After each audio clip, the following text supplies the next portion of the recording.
The ideas that gave birth to our nation are the ideas that our nation is resistant to right now, and we should talk about that all the time. In a world where narratives are shaped by corporations and gatekeepers, independent voices matter more than ever. Badlands Media brings together citizen journalists, researchers, and independent thinkers. The truth is triggering. Question the narrative. Explore the facts. It's authenticity, courage, resilience. Search for the truth others won't. It's not about being first or being right. The information war is changing. It's about being authentic. Embrace the friction. Embrace the friction. Shut the f*** up. Authentically antagonizing. Join the movement. I'm going to say how I feel. Follow Badlands Media. This is about the future. The Badlands. What are the Badlands? Explain those Badlands. That's a hell of a name. Okay.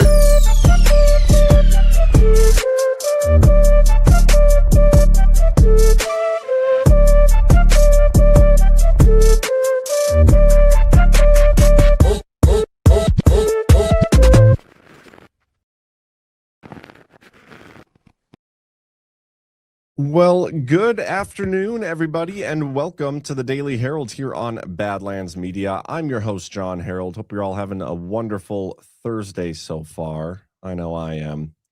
Last night's Power Hour was a pretty good one. If you guys haven't watched it yet, I would encourage you to do so. We spent a bulk of the time going over Trump's new counterterrorism strategy, and we'll briefly discuss it today on today's show. But I'm assuming most of you, if you watch this show, you probably watched that show too. But if you didn't, I would recommend doing so. I think that discussion starts around the 28-minute mark. But this new counterterrorism strategy is pretty awesome. And I'll explain why here in a little bit. But yeah, it's basically because of new documents, which is my jam. So we got to keep hoping and praying for more documents. Some other related news today. We have some election stuff coming from Just the News, John Solomon, regarding Tulsi Gabbard. Fulton County update. We have Epstein's suicide note apparently leaked. We got some unsolvable debt problems. We'll talk about. The mainstream media is talking about a little bit. No real update on the Iran war, but we'll probably give an update on the lack of an update. Not too many interesting true social posts from Trump. Again, it's kind of a slow news day. So we'll see what happens. Maybe something will break while we're live. But how are you guys doing in the chat? People agreeing last night's DPH was good. They're just better when there's documents. I feel like they're better. I feel like I'm more in my element when there's documents. But yeah. Love this opening, love the friction. Me too, Jess. Coke. Grilling and listening. What you grilling, Ramon? Make me hungry. Elfboy, doing great, John. How are you? I'm doing pretty darn good myself. Yeah, no complaints. Got a fresh new haircut. Turned the sprinklers on this morning for the first time this year. So that's good. Kids' sports are like going crazy right now. They have so many activities, and they have like just next week Friday is their last day of school, and so it's all like sort of like dress down days and like weird activities they're doing at school. It's just a lot to keep on top of. They have a piano recital coming up, I think next week. My son's in soccer, my daughter's in dance, my son's baseball starts in the beginning of June. I think I got him a new glove. John, did you post the document from the DPH last night? I don't think I did, actually. I did say I was going to do that. Here it is. I'll post it publicly here later. Misfit Angie, I heard the Wild lost and are down 0-2 against the Avs. Yeah, that is not ideal. But we have a big home game coming up. I think, what is it, Saturday? Where's my phone? Let me check. It's either Friday or Saturday. I don't remember. I know they had like a 3-day break, though. Let's see. Saturday. So yeah, they got to win that one. Iron Time for $10. Thank you for the generous rant already. Thank you on X, but we'll pay my thanks here to you and BB for one of the best Wednesday night DPH editions in a long time. From your faithful Devo supporting posse in the UK, Iron Man. I really appreciate that, man. Thank you for sending that in. Smoke with a Q. John finally caught you live. Yeah, I love it when you guys can make it live. And I know Ash and Ghost are still doing their show right now, so we'll see. In the coming weeks, we'll probably have an announcement. I may end up changing the time of this show to a little bit earlier. It's not for sure yet. I still got to talk to Chris, but me and Chris have been wanting to do like a daily, more structured type call-in show together, and we want to get that going here in the next couple months, probably sometime mid to late summer. And so depending when we do that, what time of day, like I'm pretty limited because every other week I have to pick up my kids from school, which is at 4 p.m. Eastern. So originally he was like, let's do 2 to 4 p.m. Eastern. I'm like, well, can't really do that. Could maybe do 1 to 3 though, or noon to 1, or sorry, noon to 2. So we'll see what happens. But looking forward to that whenever we decide to launch it. But then you get lots of me every day. Howard Tuck, Devolution was great last night. Yeah, guys, don't forget to hit the thumbs up over on YouTube. Scheisler just posted that link in the chat. And those on YouTube, don't forget to come over to Rumble and hit the thumbs up over here too. Anyway, let's get a quick word from our sponsors, and we'll see what happens today. Might get weird. First up, we got the Badlands Shop. Have you checked out the Badlands Shop lately? You might be surprised by what you've been missing. From thoughtful gifts and unique finds to everyday household essentials and personal care must-haves, there's truly something for everyone at the Badlands Shop. But here's what makes it different. Every single purchase you make is so much more than just buying stuff. You're investing directly into the movement. You're empowering America First businesses. You're lifting up fellow Badlanders and supporting the creators who are building this community with us. Thank you for being part of it. Your support means everything. Head on over to the badlandsmedia.tv/shop or click shop on the main menu at badlandsmedia.tv and discover your new favorite brands. That's badlandsmedia.tv/shop. And in addition to that, we also got some soft disclosure, guys.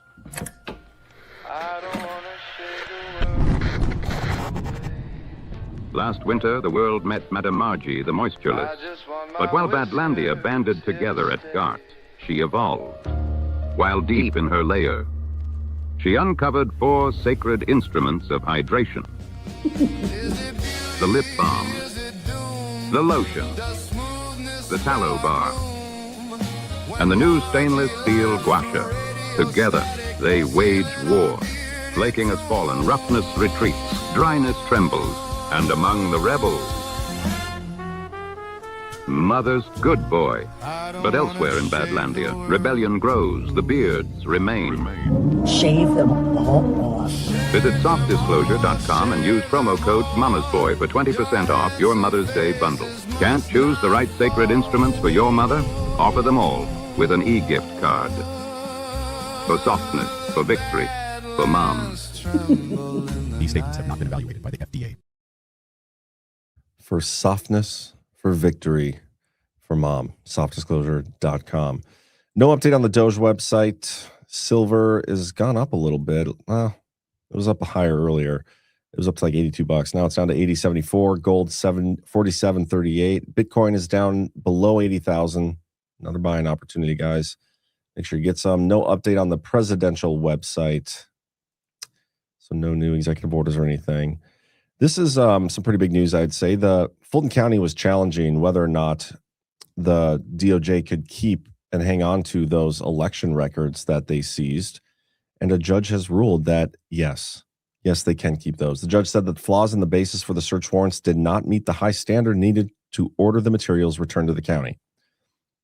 The Justice Department can retain 600 boxes of election records that prosecutors seized from Fulton County. A federal judge in Georgia ruled on Wednesday, enabling investigators to continue pursuing a probe that dovetails with President Trump's aggressive grievances over his defeat in the 2020 election. It's a funny way to put that. Aggressive. Oh, did I just make up the word aggressive? I did. So it's even funnier way to say that because I totally made up the word aggressive here. Anyway, grievances. That alone is kind of comical because it's much more than just grievances to have an election stolen from you when you're running for president and the sitting president. Anyway, Judge J.P. Booley ruled Wednesday that despite flaws in the Justice Department's basis for the search warrant and its execution of the search itself, Fulton County fell short of a stringent standard to demand the return of the seized materials, which included ballots from the 2020 election. The Democratic-controlled county had sued to block federal prosecutors from using the material and to have them returned to the county, arguing they were improperly seized under a search warrant that was based on false and misleading allegations. The seizure in this case was certainly not perfect. I want to know what they're talking about. Like what about it wasn't perfect? I mean, it certainly wasn't no perfect phone call, but regardless, the Fulton County did not establish that their rights were callously disregarded. Fulton County officials said that the affidavit justifying the seizure was riddled with disproved conspiracy theories, distortions of evidence, and omissions of facts that would have undermined the case. But Booley said their claims, while sometimes troubling, still fell short of the standard. So yeah, this is interesting. Again, we have a lot of feet on the election integrity rug. This is one of those rugs. We'll see what comes of it. It's good news, though, that they get to keep the records and keep going through them, I suppose. It would have been challenged anyway. But then this is interesting. John Solomon today went on Bannon. I might just play you the clip. Let me find it here quick. Bannon.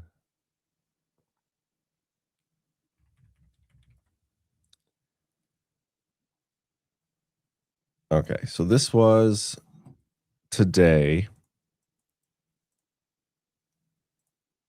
I actually have two clips to play you. One from today and one from back in March, almost 2 months ago, because they're almost the same damn clip. There is a growing body of evidence, compliments of DNI Gabbard and FBI Director Kash Patel and CIA Director John Ratcliffe, that the government was aware of foreign intrusions in our elections starting in 2020, 2022, 2024, and that there was an effort to keep this information from the people in the government who most needed to know about it. The President of the United States, the Congress, which has a statutory right to be notified anytime there's been a foreign intrusion in our government. The evidence that we unveiled this morning, which are in unclassified documents that were transmitted around the intelligence community after Tulsi Gabbard's DIG, its Director's Initiative Group, looked at some records, have some bombshells. There's an allegation that a CIA analyst was asked to change CIA documents to hide foreign influence efforts in the 2020 election. There's an allegation that they massaged President Trump's PDB in 2020 so they wouldn't have to tell him about potential foreign intrusions. There's an allegation that analytical products were hijacked and suppressed because they rightfully used evidence showing that China was trying to influence the election in a more aggressive way than had been acknowledged publicly, or that Venezuela had some capabilities in election machines that raised concern. That doesn't mean they were deployed, but knowing that there were vulnerabilities, knowing that there were exploits, knowing that there were mal-influence operations going on, you want your commander-in-chief, you want your Congress to know this, and it looks like the deep state, if these documents are an accurate reflection of what the classified evidence is, was trying to keep the commander-in-chief, the American public, and the Congress dark about real threats to our election. Instead, we were force-fed a narrative as the most secure election in America. We now know that wasn't a true story. What we're beginning to see is an overt effort by intelligence officers to keep the people, the American people elected, lawmakers in Congress, the president, from knowing and acting on real threats to our election. So nothing new with this clip. Like, this is all information that we already knew. The intelligence community was, hiding potential evidence of intrusion in our election machines and all that stuff. And also, big shout out to Bass Burns, who is streaming on YouTube and Rumble, double dipping just for us. We appreciate you guys. But what I thought was most interesting is he's coming out with this story on Bannon, and he's talking about it as if it's like this groundbreaking news. But this was him back on March 18th. So again, 2 hours ago, March 18th. Almost the same thing. If Tulsi Gabbard looked... And remember, this is back when Tulsi and the intelligence community heads were testifying to Congress or the Senate or one of the committees. I don't remember which. But just listen to what he says here. I'm going to speed it up a little bit. Mark Warner into the face and said, sir, we were told for 6 years that there was no foreign intrusions in our election. We've now indicted Iranians for hacking into one voter database. We now have evidence that 18 other states' voter databases were penetrated by China. And the reason you and I don't know about that is that a series of intelligence analysts and officers under Donald Trump and Joe Biden put party before country. They decided they were not going to tell the country. They were not going to tell the Congress. They were not going to tell the president of the United States that China did these things because they didn't want to give Donald Trump ammunition on his China policy, because that is what the ombudsman concluded. On the record, there is a report that's been sitting with nobody noticing it.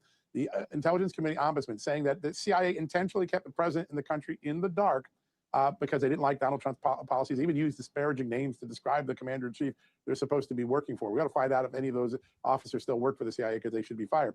But she could have done that because she has all of this evidence. And by the way, she has a lot more evidence than what I've been trying to squeeze this out. She has oodles more evidence. It is more damning than what I've reported, and she's been sitting on it. Why? I don't know. She didn't deploy it today. The president knows of this evidence. The White House chief of staff knows of this evidence.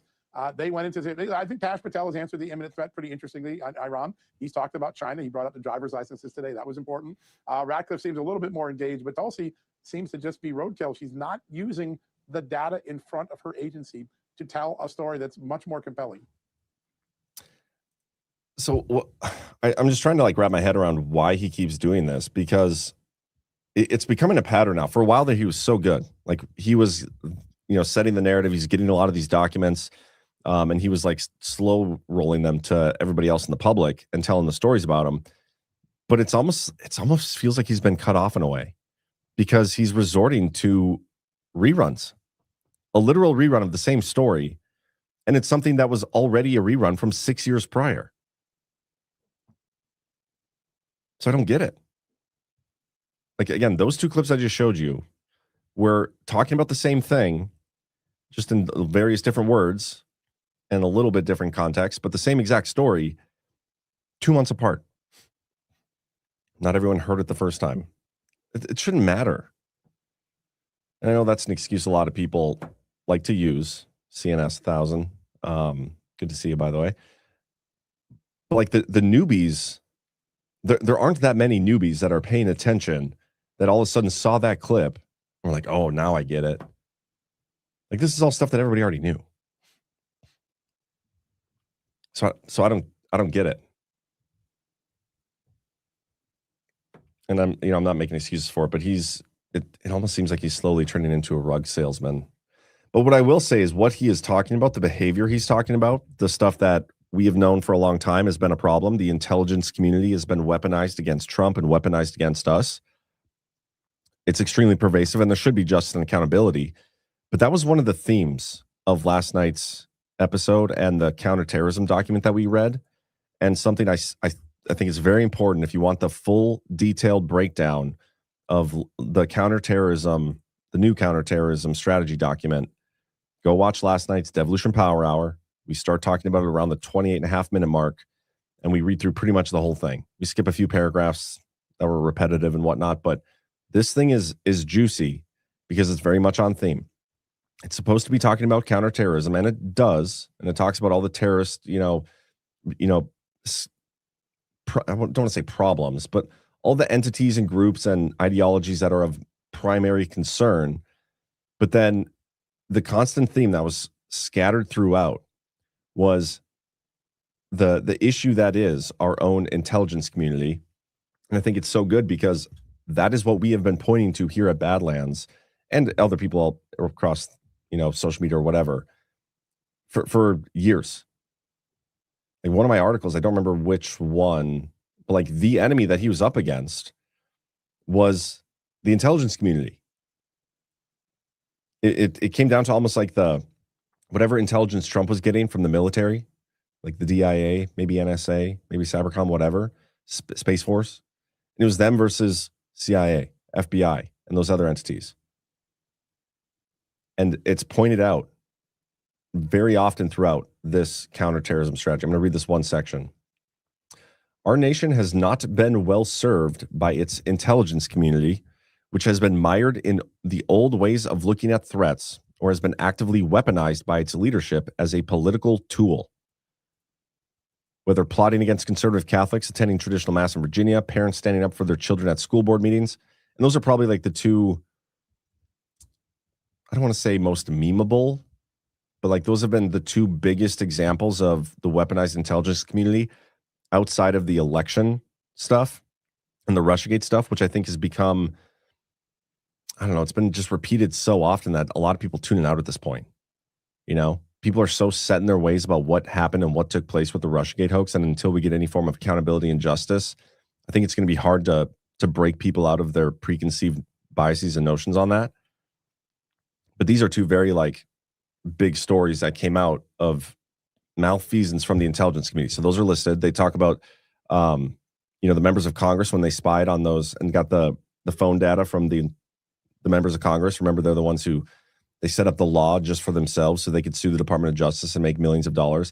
It was the thing that Mike Johnson said he was going to go in and make sure they rescind that, but they never did. Super cool. And obviously going after Trump and his associates. The administration will continue to prohibit the intelligence community from being used politically against innocent Americans. As real threats were ignored or underplayed, and that's the key part, especially when it comes to the assessments that are being done by the intelligence community, because what they've done and how they're able to politicize and ignore or downplay or fabricate stuff based on faulty intelligence community assessments, it's pretty disgusting. And honestly, it's something that we probably wouldn't have even really known about or understood how bad of a setup it is without the Russiagate stuff, because that was all based on faulty intelligence community assessments. But you have people in the intelligence community and they like put together, hey, this is what we think is going on based on our intelligence. And based on that intelligence, they are able to investigate people or do all sorts of different things. While the whole time you're relying on those people being honest and earnest with what they're putting together. And I don't know if it's possible. Actually, I do know. It is not possible to remove politics from the intelligence community. I think that's been proven. I know when I've been messaging a little bit with Christopher Porter, the former cyber guy, for the National Intelligence Officer for Cyber, and he put out a post about a month ago, a couple weeks ago, I don't even remember. And he was talking about intelligence community assessments, and I asked him straight up, I was like, hey, is it even possible to get rid of political biases from these intelligence community assessments? And he said, yeah, you just have to use like AI to do it.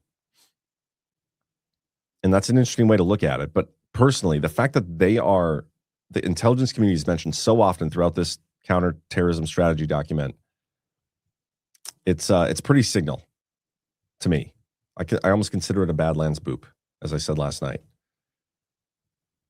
because that's part of the issue Trump's been up against. It's part of the problem. Actually, I played a clip here. I put out a clip on my Twitter. I'll play it real quick,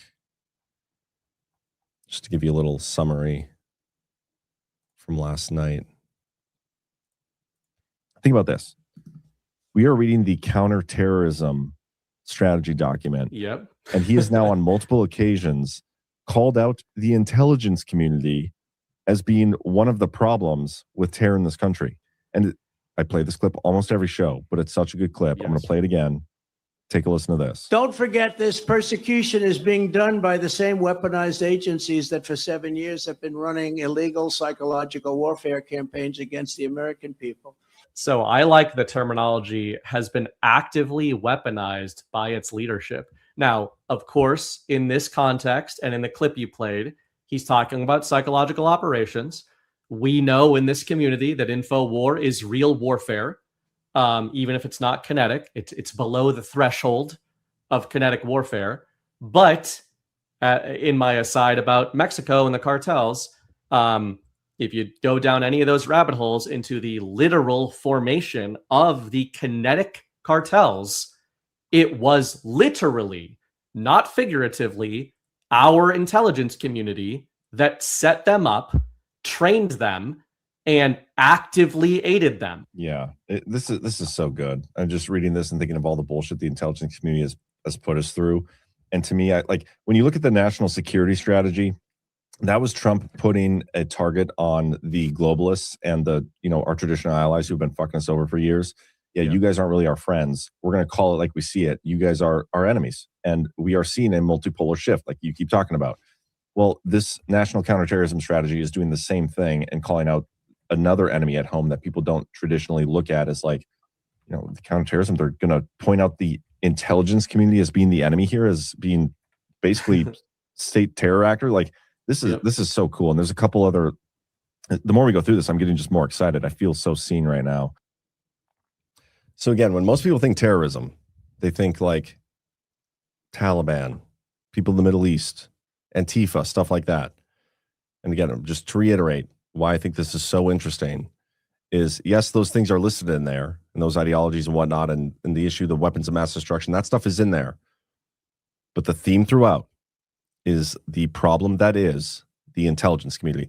And Spetzel had a pretty good question in the chat. It says, did Trump ever campaign on or say he wanted to dismantle the intelligence community, FBI, CIA? I don't remember it. Cash did prior to FBI. I suspect Donald J. Trump told him, we need to fix it, not dismantle it. I don't remember. I feel like he more so talked about reform. I think you're right. I know he's talked about them being part of the deep state, politically motivated. I don't know if he ever advocated about destroying it. I know we used to talk about that in the truth community, and that's all but gone away ever since Trump got back in there. But yeah, we were almost demanding that. It wasn't even a question. That's what everybody wanted before Trump got in. While Biden was the placeholder, nobody cared or would have cared if the intelligence community was dismantled. It's not the case anymore for most people online. But anyway, guys, yeah, go last night, check out that DPH. It was a pretty darn good one. But we'll keep going here. The DOJ, a federal judge, unsealed the purported suicide note from Jeffrey Epstein on Wednesday. The unverified and undated document was placed on the court docket in the case of a former cellmate of the late convicted sex offender who said he had found the note. Note, which is signed, reads in part, "They investigated me for a month, found nothing. It is a treat to be able to choose one's time to say goodbye. No fun, not worth it." Case closed.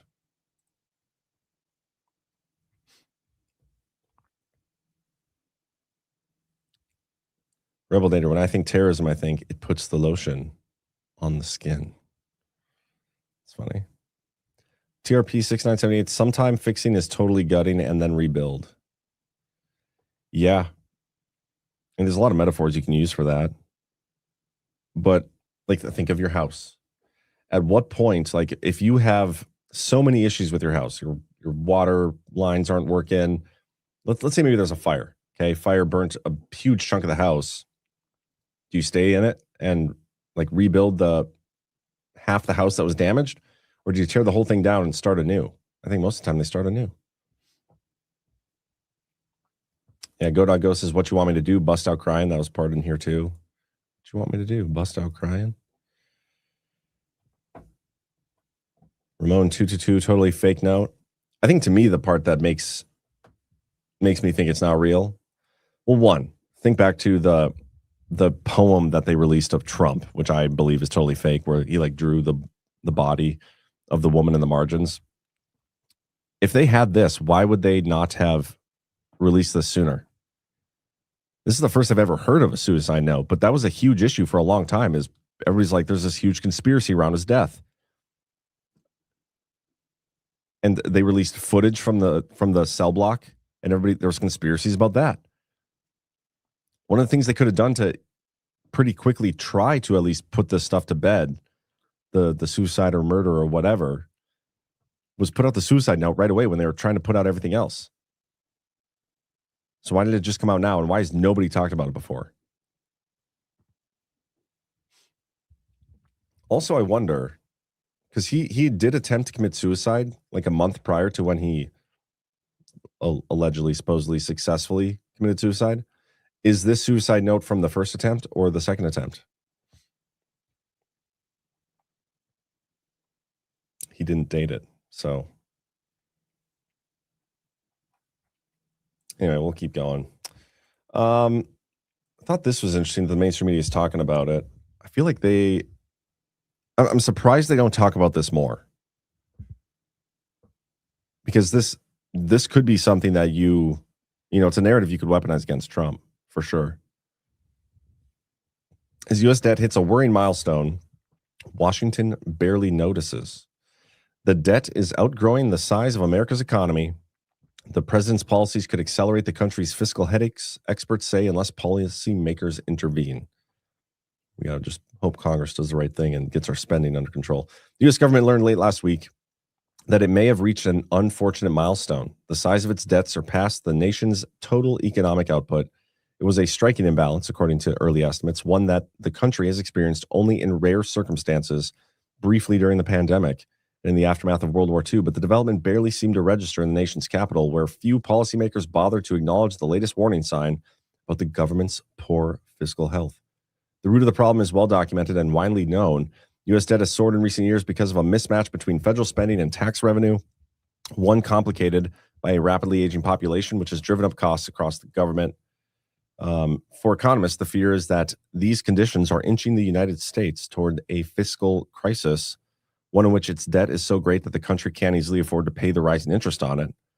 But the warnings have long gone unheeded in Washington. And this should be a concern for everybody. Like, the debt we're almost at $40 trillion. How the hell do you pay that off? Ramon 222, the debt is fake money. Fake money equals fake debt. I agree with that. I'm not saying we don't, but Trump is continuing to operate in the normie battle space where it isn't fake money. So, I don't know. Bay Theater Dave, good to see you, man, says it sounds like when they faked his death, they thought about leaving a note but chose not to. Now someone has released it. Yeah. Go says this is the original suicide attempt now. Okay, that's more interesting. At least they're saying it's from the first suicide attempt. Anyway, I'm going to move on from that. Iran war updates.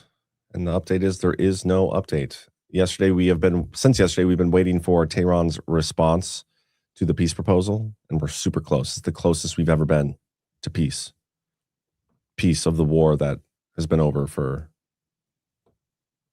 months, since before it started, we're told sometimes. So yeah, really no update. United States waiting on Thursday for Iran to convey its response to the latest American proposal to end the war, after public messages from top-ranking officials on both sides suggested a burst of behind-the-scenes diplomatic activities. Business leaders, consumers, politicians, shipping companies, and many others around the world have also been watching closely for signs of a breakthrough. Conflict, which has dragged on into a third month and prompted Iran and the United States to implement rival blockades around the Strait of Hormuz, has choked off a major oil transit route. So there you have it. There really wasn't anything interesting on Trump's Truth Social. Let me show you what we got here. He pinned a Ingraham Angle show, like 10 minutes long, and didn't watch it, though. He endorses Barry Moore from Alabama. He said that this lunatic, Hakeem Low IQ Jeffrey, should be charged with inciting violence. Radical left Democrats want to destroy our country.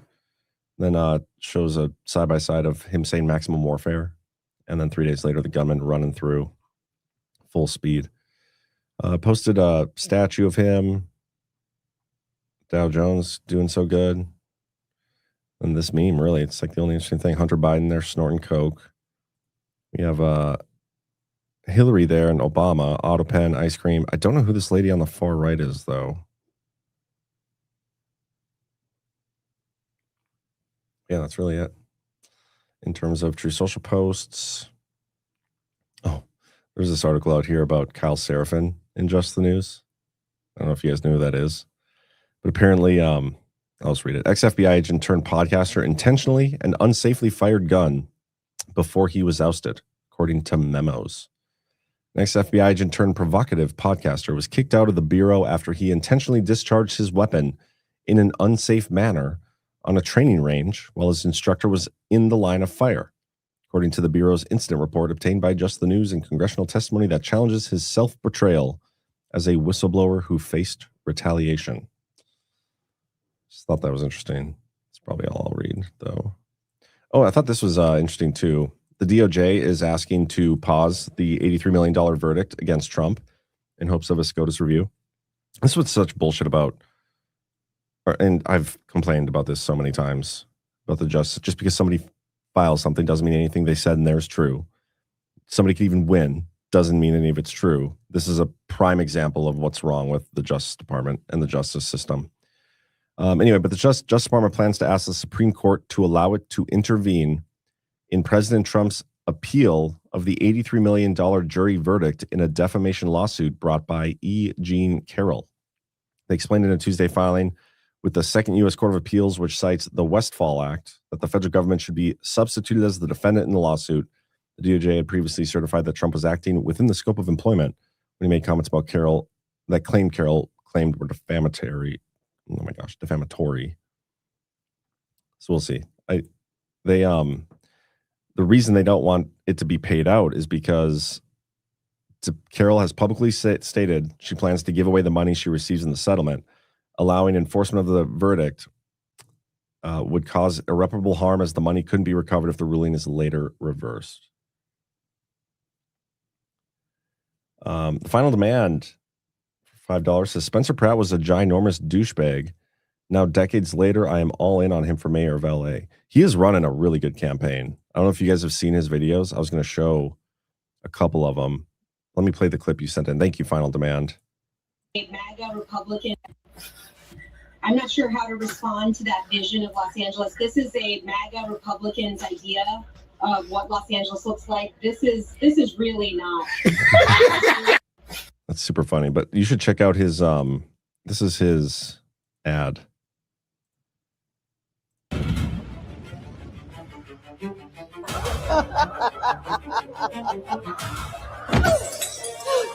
Please, I'm begging you. There's homeless drug addicts in front of the schools. My children aren't safe.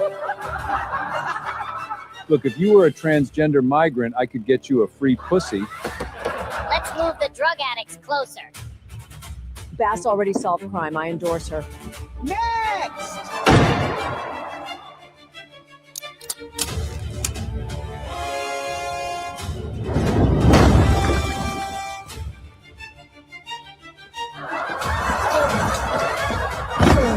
Please, I just want to rebuild my home. It's been over a year.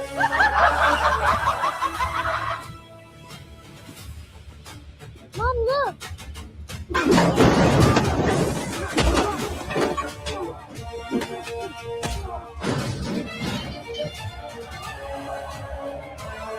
This is a machine. If we want to burn this town to the ground, pull through that! I feel so close. You can do it, Spencer! Now.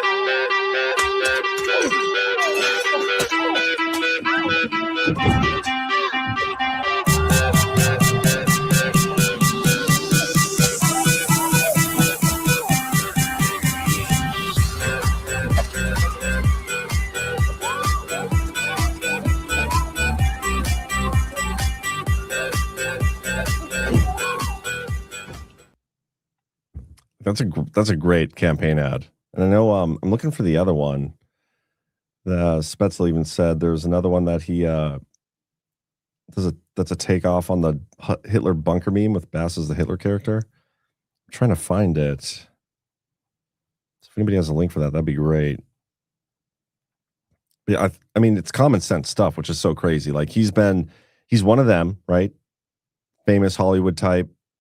And his house gets burned down by the Palisades fire. And like LA, California, they are the picture of corrupt government. And what happens when you have fraudulent elections and people in office who are corrupt and all these failed policies. And this campaign is just like basically calling out the failed policies and being like, I'm going to actually hold people accountable. I'm going to actually do the things I'm saying I'm going to do. I'm going to do all the things that they said they were going to do. It's pretty groundbreaking stuff, right? Not really. It's just following through on what you say you're going to do. Common sense stuff too. I'm trying to find his other ad. He's got so much stuff on his Twitter. And, it's hard for me to think like he actually has a legitimate chance because of election fraud. But who knows if there's anybody can do it. Could you imagine Spencer Pratt being the guy who exposes election fraud in California? Be pretty freaking awesome. And let me try a different method of searching for this. Hold on.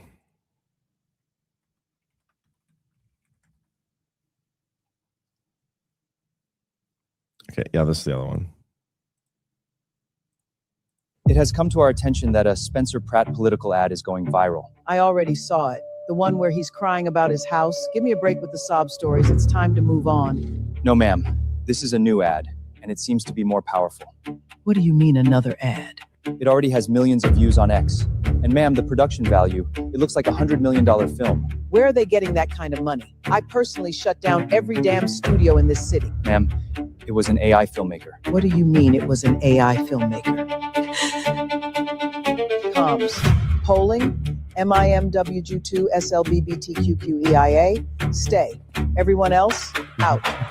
Everyone in the entertainment industry is supposed to be out of Los Angeles. What even was the point of the fires? Wasn't the Kamala endorsement supposed to seal the deal? This is meant to be an easy win for me. It moved 0.3 points, ma'am. The race might be lost. But if you think I am giving up this office, you are sorely mistaken.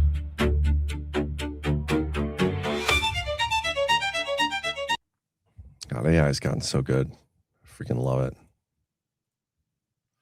I'm telling you, we need to come up with our own. Me and Chris have been like talking about putting something together, and we've been dabbling with it. We haven't fully really formed the idea yet, but it's what we need to do. Let's come up with our own little AI video series. We'll get there. We have this Dick John in the LA mayor debates last night. The question was asked, should illegal aliens be allowed to vote? Only Spencer said no. The others, complete word salad. Well, let's look at that. I'm out of stories now, so LA mayor debate vote.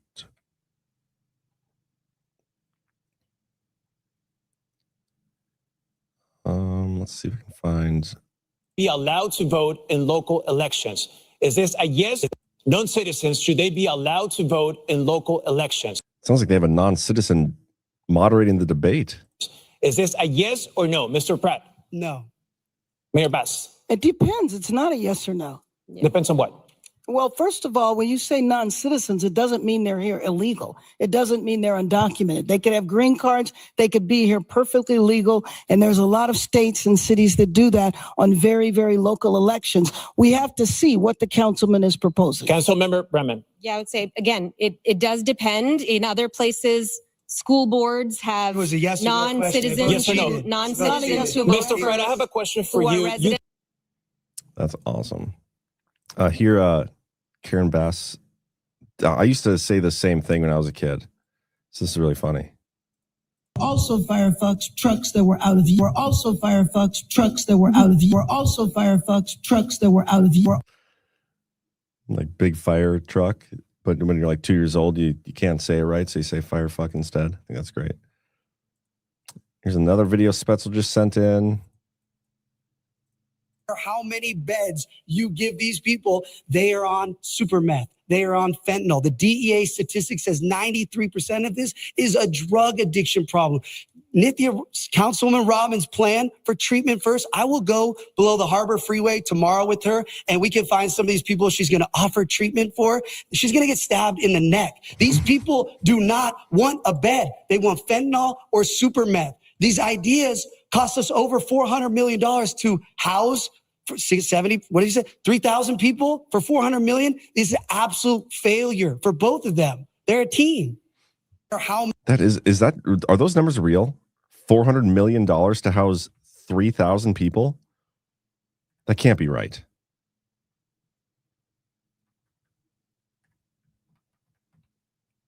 $133,000 a person? Interviewing John. Yeah, I should try to get a hold of him. I'm going to do that. I'll reach out, see what I can do. Scheisler, my mom's name is Venus. Good to see you, Scheisler. Hope you got everything taken care of yesterday with Pet Club. Says Venus, yes, like the planet, my boys couldn't say V, but they could say the P's, so they called her grandma Penis. That is hysterical. Misfit Angie, Zach had the stats on his show last night. It's insane. HRBL Amand, I hate it. California's so beautiful. I agree. I've only been there, I think, once, maybe twice. I don't remember now, but yeah, it was awesome. Like, the scenery was great. But that's what happens. Democrat policies and election fraud. Babbage 3, if you play a clip and the clip is you and the you in the clip swears, does that count for the swear jar? Yeah, we'll allow it. We'll count it. Spencer is going to be the Carrie Lake of California, says Bren84. That's what I anticipate. Like, I haven't seen anything from Karen Bass. I haven't seen anything from whoever this Nathya, whatever her name is, from India. I haven't seen any of their campaign stuff. I haven't seen any of their policies. None of it. But Spencer Pratt has gone viral. In a real world with free and fair elections, far and away, he'd win. But no, he'll probably get the Carrie Lake treatment. Beatrice Dick, they spend billions on a train to nowhere. $400 million for a few thousand homeless doesn't seem outrageous. That's true. I mean, it's just amazing to me that they can get away with it. Badlands media fans, should we even step on this rug that LA is going to get new leadership and cleaned up? Hey, anything can happen. I'm just not going to hold my breath.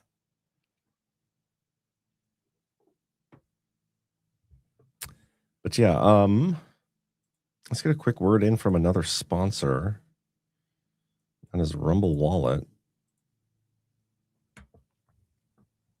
And, for this show, it doesn't quite work because this show, I engage with the chat, read comments, whether they're rants or not, all the way throughout. But for every other show on Badlands, we've committed to, as the rants come in from Rumble Wallet, we are going to read those live as soon as we see them, or everything else we wait till the end of the show to read.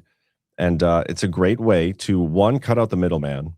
All these other platforms, including Rumble, they take a cut of what you give. YouTube takes up to 50%, Twitch takes up to 50%, Rumble rants even 20%. With Rumble Wallet, you can give 100% of your gift through Bitcoin, Tether USD, or Tether Gold, and we keep all of it. And it's super easy. And we're going to keep our eye out and read those as they come in live. Download the Rumble Wallet. Right now, you can scan the QR code or hit the link in the description of the video. Setup is super easy. You can use MoonPay to use your debit card, credit card, or existing bank account and send your rant in first. Unlike other platforms, your support actually lands directly with us, not sliced up along the way. And yeah, guys, can't encourage you enough. Can't speak highly enough of Rumble Wallet. Send in those rants. And big shout out to Rumble Wallet and Rumble for supporting the show. Rumble Studio. Joe Gilmore, we got to make California great again. If one state fails, the rest will eventually. Rebel Nader, you just played a couple things from Karen Bass. Yeah, it's just stuff I saw as I was searching for the Spencer Pratt stuff. So that's a good point. Let me see if there's anything else. Otherwise, I'm probably going to wrap her up because I got nothing else. Yeah, I hope for better, more exciting news tomorrow. Tomorrow we might do a call-in show if there's this level of lack of news to discuss. So think of the questions you want to bring me tomorrow, guys. Yeah, and we do have... Nope, that's it. That's all the rants and everything. Easy enough. Well, thanks for tuning in, guys. Appreciate y'all. Hit that thumbs up here and on YouTube. Hope you guys have a great rest of your day. I will be back at 1 p.m. Eastern tomorrow. Don't forget to watch your movie for Story Hour tonight. I think they're doing Matrix Reloaded. Should be a good discussion with those boys. So that is at 10:30 p.m. Eastern tonight. You guys have a great rest of your Thursday.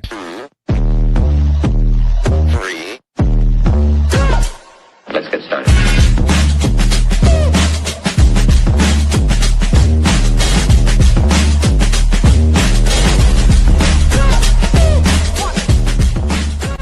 That's what she real good.